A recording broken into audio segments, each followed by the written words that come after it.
I wanted to make a video of how to wire a start button on an outboard. I won't be telling you how to wire it to the house or what all these wires are for. I'm going to tell you how to wire the switch. There's my starter button with two wires on the two terminals. One goes to your solenoid on top,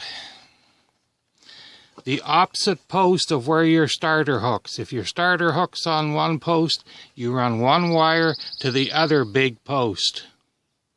Then the other wire on the starter button goes to one small post on the solenoid. That's it. That's how you wire it. Hope this helps. If it does, subscribe. Let me know.